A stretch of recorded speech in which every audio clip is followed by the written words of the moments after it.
Hey everybody, DCF here. I've been gone for a few months. I know, okay. I've been gone for a few months, but I'm back. I wasn't able to make a video about last week's preseason game, but just going off of it really quick. I did like what I saw offensively. It looked pretty fluent. Dak Prescott was making some really sweet connections with Michael Gallup. Same thing today, kind of. I don't think they had as many. I don't think Gallup had as many receptions this week, though. What I did not appreciate seeing was from last week was our offense was more or less exactly like fucking Scott Linehan's.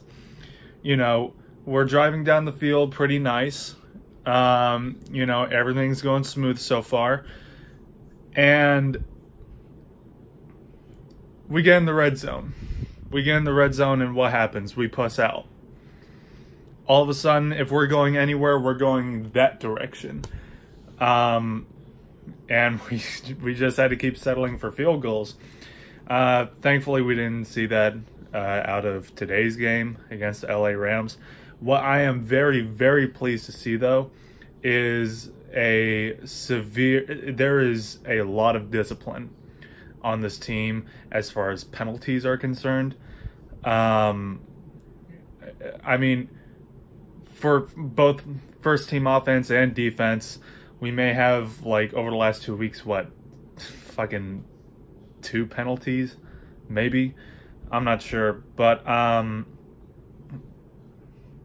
Tony Pollard, he got the first Cowboys touchdown of the preseason.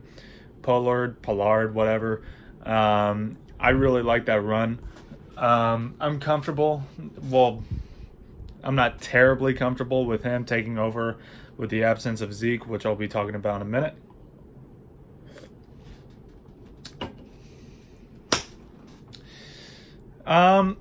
But I really want to see a little more of Dak Prescott.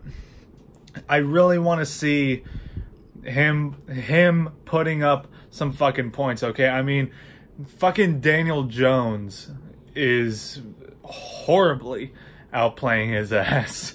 And that is, I'm not really thrilled about that. But Kellen Moore's offense is very run-heavy from what I've been seeing recently. Just over these last 2 weeks, though, but still. But yeah, I would like to see a lot more production from Prescott. And we were supposed to see some more production from him today. The first-team offense was supposed to play 15 to 30 reps. But they only stayed in for, like, one fucking... They only stayed in for one drive, and that was it, just like last week. So that was bullshit, but okay. And then you see the second team, and everything just falls apart entirely, and it's embarrassing. Cooper Rush or Mike White, pretty much whoever is going to be our backup, we're going to be fucked. It'll be like a 2015 situation. But thankfully for us, Dak Prescott has been, you know, very consistent.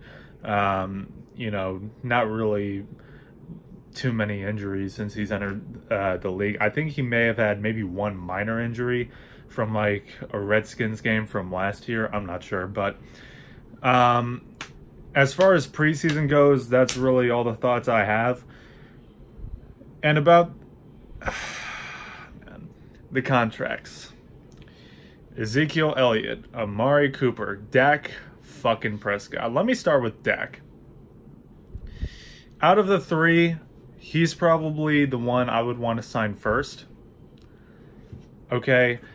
$40 million, Dak Prescott. You are fucking ridiculous. Nobody is gonna pay. You say, you know, I really hate how, Dak, you're a sweet guy. You really are. You're a sweet, charming fellow, all right? But you flip-flopped the fuck out of this one, because I think it was during the whole Dez Bryant shit or after the whole Dez Bryant shit. It was either like before Dez got cut or after Dez got cut. Dak Prescott said that he was going to be very flexible in negotiations for a contract extension. Only for a few weeks earlier for him to say that, to be this fucking player, like, advocate, right? To say, I think every player should be worth every penny of their worth. Dak, I am telling you with such confidence, no matter where the fuck you go, nobody is going to pay you $40 million. Okay? So it seems you need to loosen the fuck up a little bit. Okay? 30 is a bit much. Okay? I'm pissed off that we're giving him more than 30, because that's what he rejected. Okay? And some people were saying, it wasn't true, it was a fake report. Well, if it actually was a fake report, then Jane Slater needs to be fired, because she confirmed it. I don't even know this person, okay?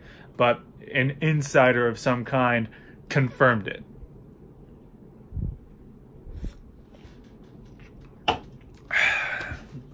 Anyways, that's Dak Prescott.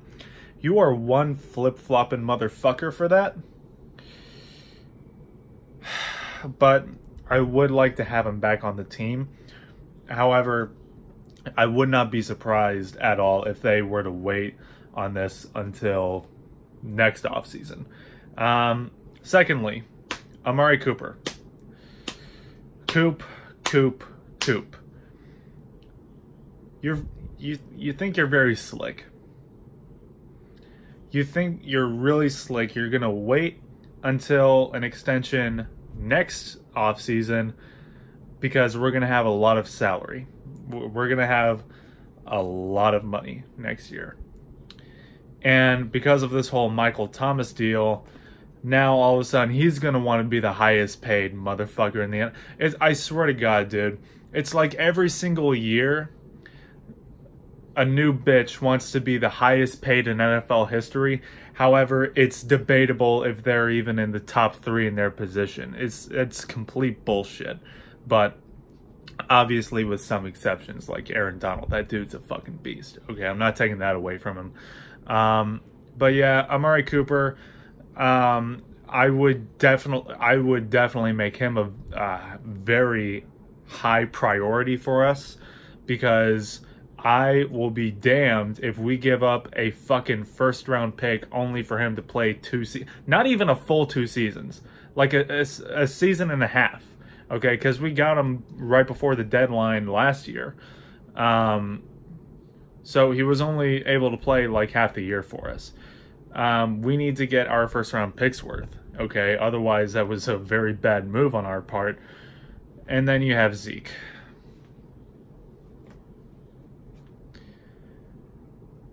Ezekiel Elliott, he says that he is more than willing.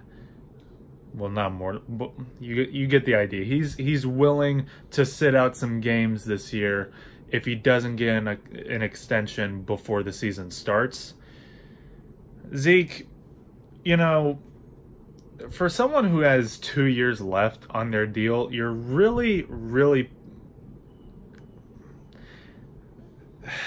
That, along with the shit that you pull over the last few off seasons, I'm not sure if you're in the right place to start a holdout. Okay? I love Ezekiel Elliott. Okay? I want him to stay. But, Zeke, you gotta work with us. That's really all I have to say about that. You've put us in some pretty shitty situations, and you at some points in your career here, you have done a very piss poor job at defending not only your reputation, but ours as well. And you've really set a poor example, not only for other young players, but also for the kids who look up to you.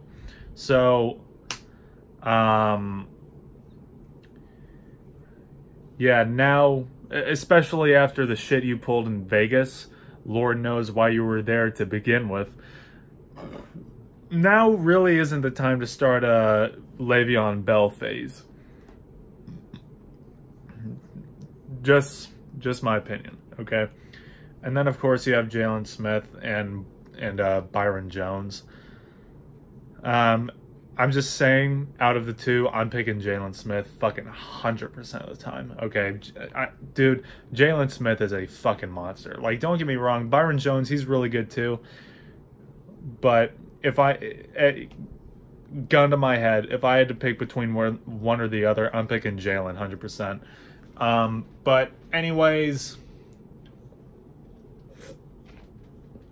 that's really about all I have to say about the shit that's been going on recently. Oh yeah, and Robert Quinn got a two-game suspension, apparently for taking some pills. Apparently for taking some pills that help with the seizures that he has. So thanks, Goodell. But anyways, that's really all I have to say about the shit that's been going on recently. Sorry I haven't been on in a hot fucking minute. But next week, the starters should be playing for at least more than one drive, like we've been seeing over the last couple of weeks, even though they bullshitted us today. But, you know, I'm really hoping we see more from Dak. I mean, just, it's really it should be testing a lot of our patience, okay? And that throw he made to Gallup, yeah, it was a pretty 30 yards, but the catch was pretty, but the throw sure as fuck wasn't. Okay, I'm just gonna say that. And the way he sort of cracked a little bit under pressure when we got the ball at like the 3-yard line, the way he had to throw away, it looked really ugly. I mean, that just reminded me of like 2017 Dak, where he wasn't sure what the fuck he was doing. I really didn't like that. And the first thing that came to mind when I saw that shit was John Kitna. What the fuck what was that? You know? But anyways, that's about all I have on my mind for now. I'll see you guys next week, and peace.